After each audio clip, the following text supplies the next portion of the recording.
Hello my friends, I'm Lindy. Welcome to my channel. I'm here to talk about books. Are you ready? Before I get to the books that I have finished recently, I want to tell you what I'm excited about. First off, that they have announced a jury for the inaugural Carol Shields Fiction Prize. So this is a book prize that focuses on writing by women and non-binary authors in Canada and the US. And the long list announcement is going to be on March 8th, and the winner is going to be announced in early May. I will link to the jury announcement below so you can see who's going to be weighing in on the best books. And yesterday morning I watched a live presentation of the American Library Association Youth Media Awards. The two most famous awards that they give out are the Newbery and the Caldecott, and probably third most famous is the Prince Award, which is for YA fiction. Actually, fiction and nonfiction in all three of those categories.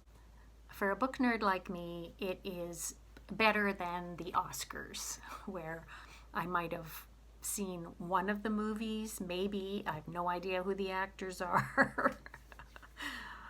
So yeah, I will link to the results below.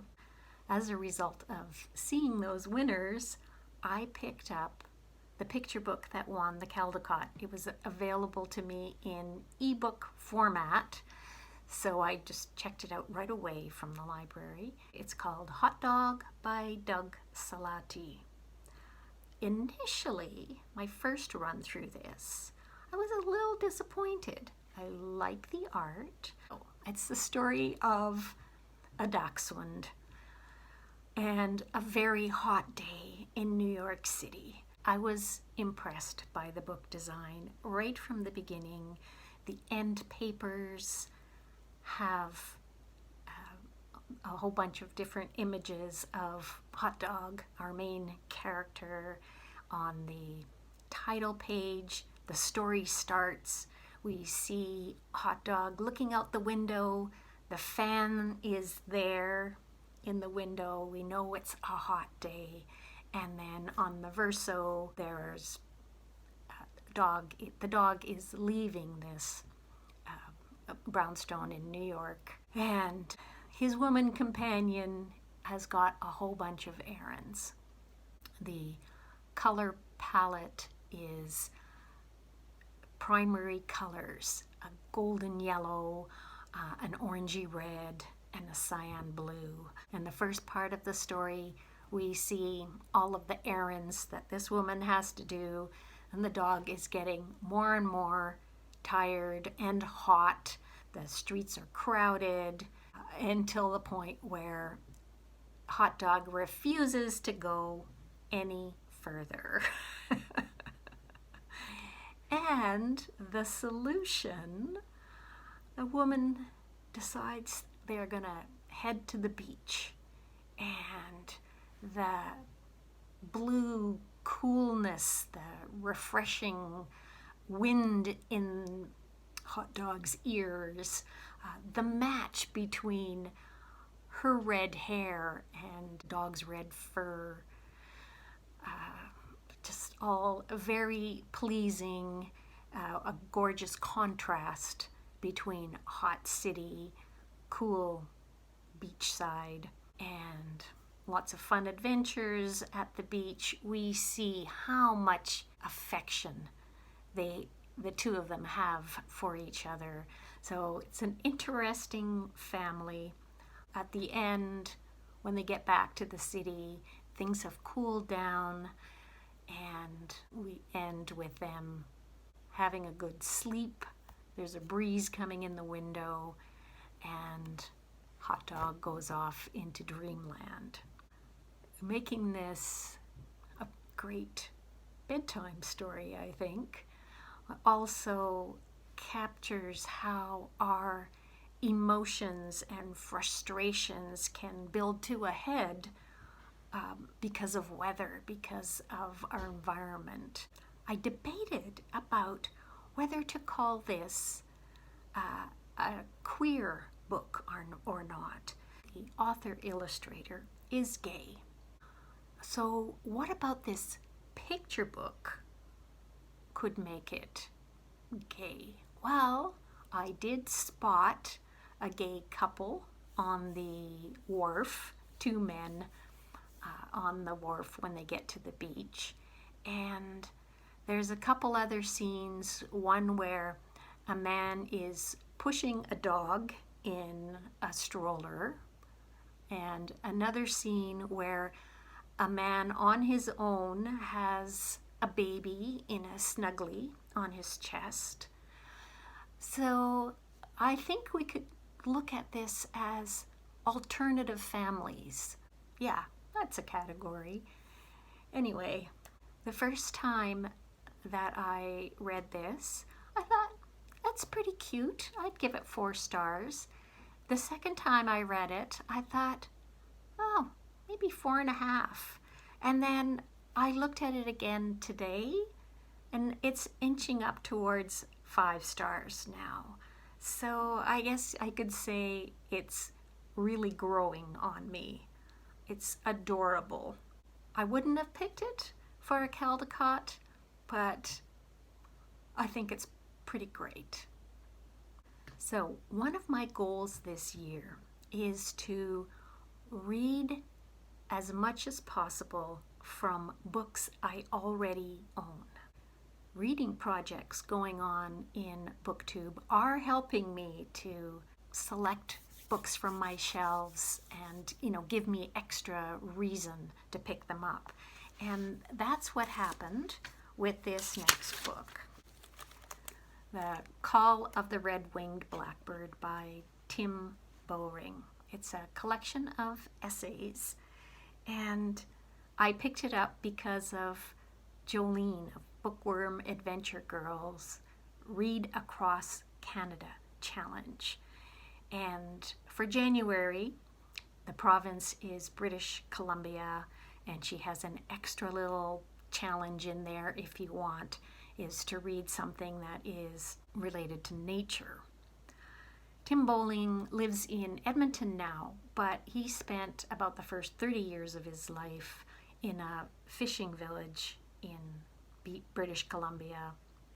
And I was really excited to pick up this book in the spring last year, as soon as it came out, and then it had been languishing on my shelves. So I started reading one essay a day, and that was going along great. There's topics like his initiation into hockey when he was really small. There's a big age gap. His next oldest brother is 23 years older than he is, and he took him out one evening when a bunch of people were ice skating on a pond that normally doesn't freeze.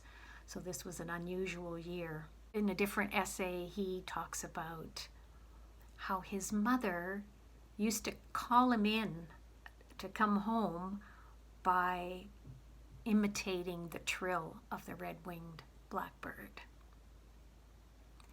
And as I was reading, there were often lots of correspondences with other books that I was reading. For example, Monkey Beach by Eden Robinson, which I talked about on my last Friday Reads. In Monkey Beach, which is also set in a fishing village on BC's coast, they talk about the different types of fishing vessels, gill netters and seiners, and the same kinds of boats come up in this book as well. So anyway, I was going along, really enjoying these essays. Oh yeah, one was called Should I Really Read the Remains of the Day in what remains of my days. So all of you with gigantic TBRs, I know you can identify. So everything was going along smoothly in the first 75 pages or so. And then it was like, I came to this big halt because at that point, the rest of the book, so the last 200 pages, is all one long essay. I think it's called The Hermit's Smoke. It's divided into 3 parts, but it's one long piece. And I wasn't prepared for that. I was enjoying these small, short, sharp, thoughtful essays. And so I put it down for a while. And then I realized, well, I should at least give it a try. And of course, it was really engaging, intellectually engaging, and emotionally engaging. It's about being alone and what is an acceptable desire for solitude and what is a mental disorder. So interwoven throughout are Robinson Crusoe, the first Apollo moon landing, and various well-known hermits and recluses, and the author's own desire to escape from the busyness of the world, but countering that with his own recognition of his responsibilities, because he's a father with 3 teenage kids, he has a wife, he has household duties to be a member of a family. So there's his sleeplessness and just grappling with getting older too. And so in the end, you can see how many flagged passages I have. Tim Bowling is somebody who is considered a writer's writer. In other words, his use of language is exquisite. So, if that sounds good to you, I recommend The Call of the Red-Winged Blackbird. And thanks, Jolene, for making me pick this up. So what's next in my Read Across Canada challenge? For Alberta, I've picked up Sometimes They Sang by Helen Potrebenko. It's a little novel written in the 80s. Helen Potrebenko was born in Alberta, eventually as an adult moved to British Columbia, and I'm not sure about the setting for this one. When I flipped through it, I did see Edmonton mentioned. Potrebenko died last year. She was in her 80s. There is a plaque recognizing her work at the Vancouver Public Library. She was a Marxist feminist activist, and I have read a previous novel and collection of short stories by her, and I'm really looking forward to getting into this one because I'm hoping that it will bring back memories of my own activist years back in the 80s in Edmonton. The next book that I'm going to tell you about, I picked up because of another book, Elaine Castillo's essay collection, How to Read Now. I read this towards the end of last year, and my Lesbian Plus book club discussed it last night. It is so good.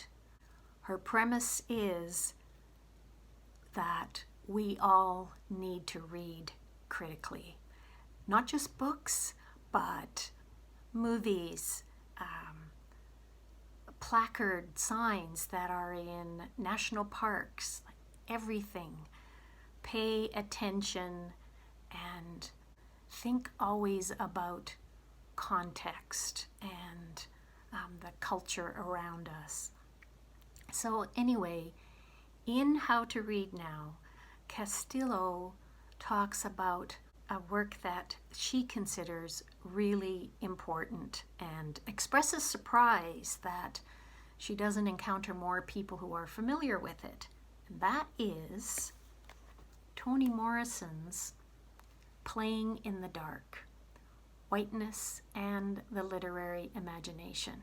It's a little collection of 3 essays, all about what you would think what the title says, the way that American literature has been shaped by a country that is formed with an inherent contradiction. A free republic deeply committed to slavery. One of the things she examines is the effect of racism on those who perpetuate it, but also the way Black presence is used metaphorically in canonical American literature.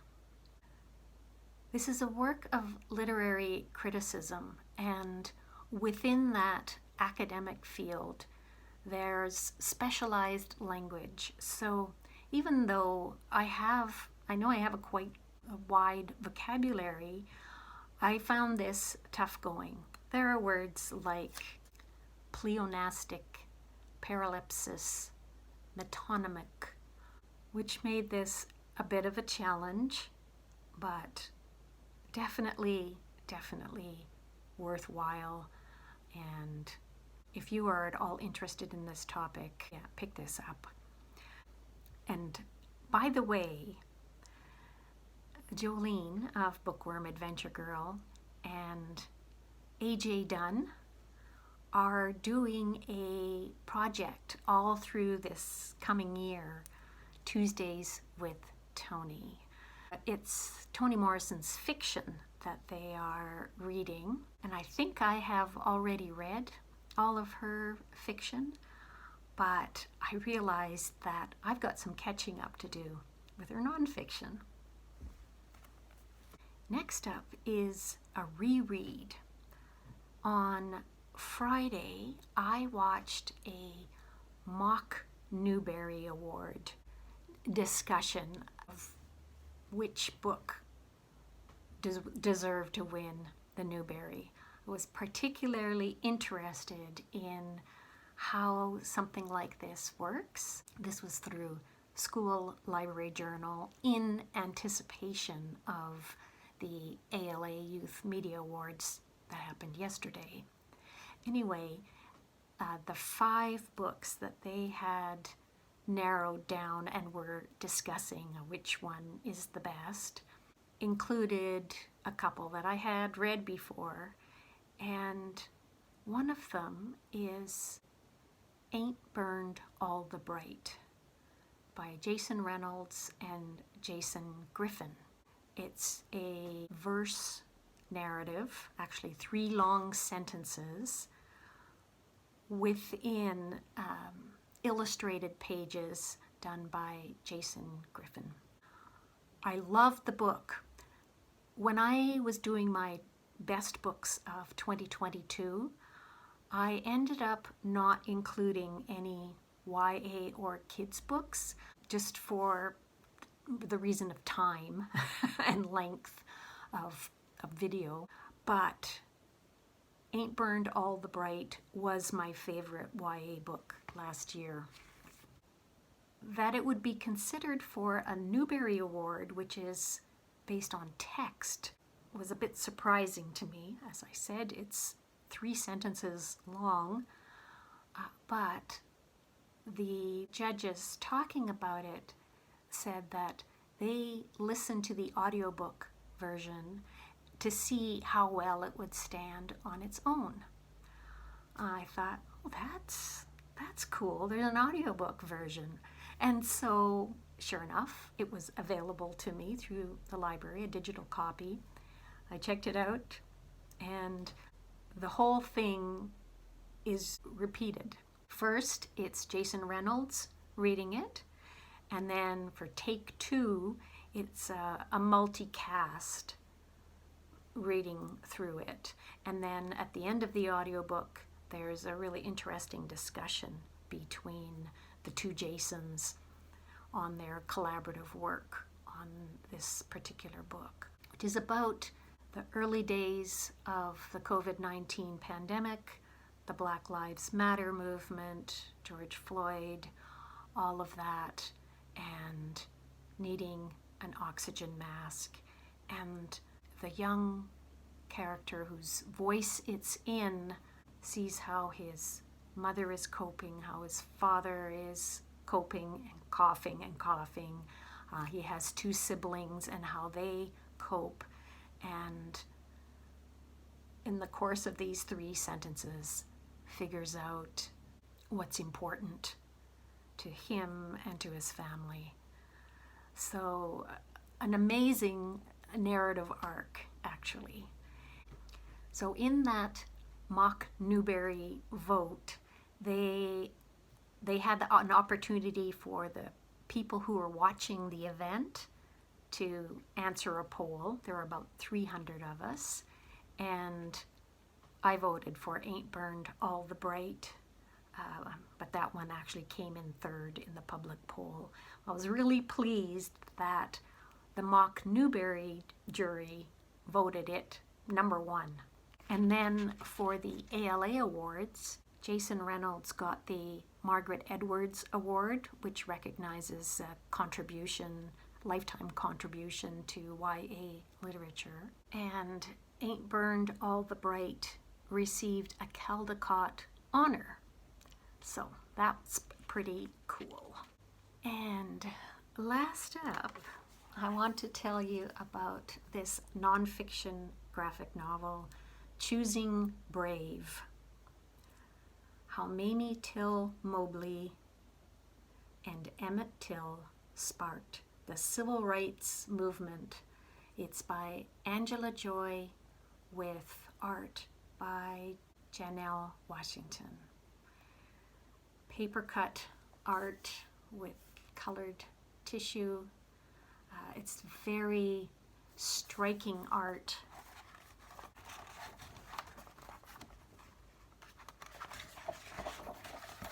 That really befits the